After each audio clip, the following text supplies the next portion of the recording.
Hi ಎಲ್ಲರಿಗೂ SDR media for you ಚಾನೆಲ್ಗೆ ಸ್ವಾಗತ. ನೀವಿನ್ನೂ ನಮ್ಮ ಚಾನೆಲ್ಗೆ ಸಬ್ಸ್ಕ್ರೈಬ್ ಆಗಿಲ್ಲ ಅಂದಿದ್ದರೆ ಈ ಕೂಡಲೇ ಸಬ್ಸ್ಕ್ರೈಬ್ ಆಗಿ ಹಾಗೂ ಪಕ್ಕದಲ್ಲಿರುವ ಬೆಲ್ ಐಕಾನ್ ಅನ್ನು ಮರೆಯದೆ ಕ್ಲಿಕ್ ಮಾಡಿ. ಈ ಮೂರು ಪಕ್ಷಿಗಳ ಕನಸುಗಳು ಬಿದ್ದರೆ ಲಾಟರಿ ಹೊಡೆದಂತೆ. ಸ್ವಪ್ನಶಾಸ್ತ್ರದ ಪ್ರಕಾರ ನಾವು ನಮ್ಮ ಕನಸಿನಲ್ಲಿ ಈ ಮೂರು ಪಕ್ಷಿಗಳನ್ನು ನೋಡಿದರೆ ಅದು ಅತ್ಯಂತ ಶುಭ ಕನಸಾಗಿರುತ್ತದೆ. ಈ ಕನಸುಗಳು ನಮ್ಮ ಜೀವನದಲ್ಲಿ ಮಹತ್ತರವಾದ ಬದಲಾವಣೆಯನ್ನು ತರುತ್ತದೆ. ನಾವು ಕನಸಿನಲ್ಲಿ ಯಾವ ಪಕ್ಷಿಗಳನ್ನು ನೋಡಿದರೆ ಶುಭವೆಂದು ನೋಡೋಣ. ನಾವು ಕಾಣುವ ಪ್ರತಿಯೊಂದು ಕನಸುಗಳಿಗೂ ಅದರದ್ದೇ ಅರ್ಥವಿರುತ್ತದೆ ಎಂದು ಸ್ವಪ್ನಶಾಸ್ತ್ರ ಹೇಳುತ್ತದೆ. ಅಂತಹ ಕನಸುಗಳಿಗೆ ನಮ್ಮ ಭವಿಷ್ಯದ ಬಗ್ಗೆ ಸೂಚನೆಯನ್ನು ನೀಡುವ ಶಕ್ತಿಯಿರುತ್ತದೆ. ಕೆಲವೊಂದು ಸನ್ನಿವೇಶಗಳ ಮೂಲಕ, ಘಟನೆಗಳ ಮೂಲಕ ಮಾತ್ರವಲ್ಲ, ಪ್ರಾಣಿ ಮತ್ತು ಪಕ್ಷಿಗಳಂತಹ ಕನಸುಗಳು ಬೀಳುವುದರ ಮೂಲಕ ಕೂಡ ನಾವು ನಮ್ಮ ಭವಿಷ್ಯದ ಬಗ್ಗೆ ತಿಳಿದುಕೊಳ್ಳಬಹುದು. ಇಂತಹ ಪ್ರಾಣಿ ಪಕ್ಷಿಗಳು ಕೂಡ ನಮಗೆ ಮುಂಬರುವ ದಿನಗಳಲ್ಲಿ ಎದುರಾಗಬಹುದಾದ ಶುಭ ಮತ್ತು ಅಶುಭ ಘಟನೆಗಳ ಕುರಿತು ಸೂಚನೆಯನ್ನು ನೀಡುತ್ತದೆ. ಪಕ್ಷಿಗಳಿಗೆ ಸಂಬಂಧಿಸಿದ ಕನಸುಗಳಲ್ಲಿ ನಾನಿಂದು 3 ಪಕ್ಷಿಗಳ ಕನಸುಗಳ ಬಗ್ಗೆ ಹೇಳುತ್ತಿದ್ದೇವೆ. ಇಲ್ಲಿ 3 ಪಕ್ಷಿಗಳ ಕುರಿತು ಹೇಳಲಾಗಿದ್ದು, ಈ 3 ಪಕ್ಷಿಗಳು ನಿಮ್ಮ ಕನಸಿನಲ್ಲಿ ಕಾಣಿಸಿಕೊಂಡರೆ ಅದನ್ನು ಅತ್ಯಂತ ಶುಭ ಸೂಚನೆ ಎಂದು ಪರಿಗಣಿಸಲಾಗುತ್ತದೆ. ಒಂದು ವೇಳೆ ನೀವು ಕೂಡ ನಿಮ್ಮ ಕನಸಿನಲ್ಲಿ ಈ 3 ಪಕ್ಷಿಗಳನ್ನು ನೋಡಿದರೆ ನಿಮ್ಮ ಅದೃಷ್ಟ ಹೊಳೆಯಲು ಪ್ರಾರಂಭವಾಗುತ್ತದೆ. ಅಂತಹ 3 ಪಕ್ಷಿಗಳು ಇವುಗಳೇ ನೋಡಿ. ಸ್ವಪ್ನಶಾಸ್ತ್ರದ ಪ್ರಕಾರ ನಾವು ರಾತ್ರಿ ಸಮಯದಲ್ಲಿ ಮಲಗಿದಾಗ ಕನಸಿನಲ್ಲಿ ಗಿಳಿಯನ್ನು ನೋಡಿದರೆ ಅದು ತುಂಬಾನೇ ಶುಭ ಸೂಚನೆಯಾಗಿರುತ್ತದೆ.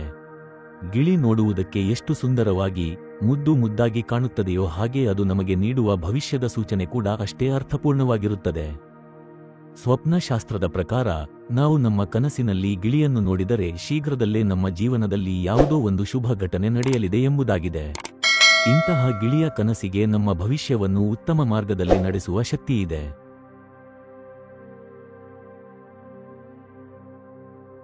ಎರಡನೇ ಪಕ್ಷಿ ಗೂಬೆ. ಗೂಬೆಯನ್ನು ಹಿಂದೂ ಧರ್ಮದಲ್ಲಿ ಲಕ್ಷ್ಮೀ ದೇವಿಯ ರೂಪವೆಂದು ಪರಿಗಣಿಸಲಾಗುತ್ತದೆ. ಯಾರು ಗೂಬೆಯನ್ನು ನೋಡುತ್ತಾರೋ, ಅದರಲ್ಲೂ ಬಿಳಿ ಬಣ್ಣದ ಗೂಬೆಯನ್ನು ನೋಡುತ್ತಾರೋ ಅವರಿಗೆ ಲಕ್ಷ್ಮಿ ಒಲಿದು ಬರುತ್ತಾಳೆ. ಲಕ್ಷ್ಮೀ ದೇವಿಯ ಆಶೀರ್ವಾದ ಅವರನ್ನು ಶ್ರೀಮಂತಗೊಳಿಸುತ್ತದೆ. ಅದೇ ನಾವು ಕನಸಿನಲ್ಲಿ ಗೂಬೆಯನ್ನು ನೋಡಿದರೆ ಅದರ ಅರ್ಥವೇನು ಎಂಬುದು ನಿಮಗೆ ತಿಳಿದಿದೆಯೇ? ನಾವು ನಮ್ಮ ಕನಸಿನಲ್ಲಿ ಗೂಬೆಯನ್ನು ನೋಡಿದರೆ ಅದು ಲಕ್ಷ್ಮೀ ದೇವಿ ನಮ್ಮನ್ನು ಹರಸಿದ ಸಂಕೇತವಾಗಿದೆ. ಇದರರ್ಥ ಮನೆಯಲ್ಲಿನ ಎಲ್ಲ ಹಣಕಾಸಿನ ಸಮಸ್ಯೆಗಳು ಮುಕ್ತಾಯಗೊಂಡು ನೀವು ಹಣದ ಲಾಭವನ್ನು ಪಡೆದುಕೊಳ್ಳುತ್ತಾರೆ. ಮೂರನೇ ಪಕ್ಷಿ ನವಿಲು. ನಮಗೆಲ್ಲ ತಿಳಿದಿರುವ ಹಾಗೆ ನವಿಲು ಕಾರ್ತಿಕೇಯ ಅಂದರೆ ಸುಬ್ರಹ್ಮಣ್ಯ ಸ್ವಾಮಿಯ ವಾಹನ. ಹಾಗಾಗಿ ಇದನ್ನು ಸುಬ್ರಹ್ಮಣ್ಯ ಸ್ವಾಮಿಯ ಸಂಕೇತವೆಂದು ಹೇಳಲಾಗುತ್ತದೆ. ಸ್ವಪ್ನಶಾಸ್ತ್ರದ ಪ್ರಕಾರ ನಾವು ಕನಸಿನಲ್ಲಿ ನವಿಲನ್ನು ನೋಡುವುದು ಮಂಗಳಕರ ಸೂಚನೆಯಾಗಿರುತ್ತದೆ. ನವಿಲಿನ ಕನಸು ಬಿದ್ದರೆ ನಾವು ನಮ್ಮ ಕೆಲಸದಲ್ಲಿ ಯಶಸ್ಸನ್ನು ಸಾಧಿಸುತ್ತೇವೆ ಎಂಬುದಾಗಿದೆ. ಸ್ವಪ್ನಶಾಸ್ತ್ರದಲ್ಲಿ ಹೇಳಿರುವಂತೆ ನಾವು ನಮ್ಮ ಕನಸಿನಲ್ಲಿ ಈ 3 ಪಕ್ಷಿಗಳನ್ನು ನೋಡಿದರೆ ಅದನ್ನು ಮಂಗಳಕರವೆಂದು, ಧನಾಗಮನದ ಸೂಚನೆಯೆಂದು ಪರಿಗಣಿಸಲಾಗಿದೆ. ಮತ್ತಷ್ಟು ವಿಡಿಯೋಗಳ ಮೂಲಕ ನಾನು ನಿಮ್ಮನ್ನು ಭೇಟಿಯಾಗುತ್ತೇನೆ. ಅಲ್ಲಿಯವರೆಗೆ ನೀವು ನನ್ನ ಚಾನೆಲ್ಗೆ ಸಬ್ಸ್ಕ್ರೈಬ್ ಆಗಿಲ್ಲ ಅಂದಿದ್ರೆ ಈ ಕೂಡಲೇ ಸಬ್ಸ್ಕ್ರೈಬ್ ಆಗಿ ಹಾಗೂ ಶೇರ್ ಮಾಡಿ.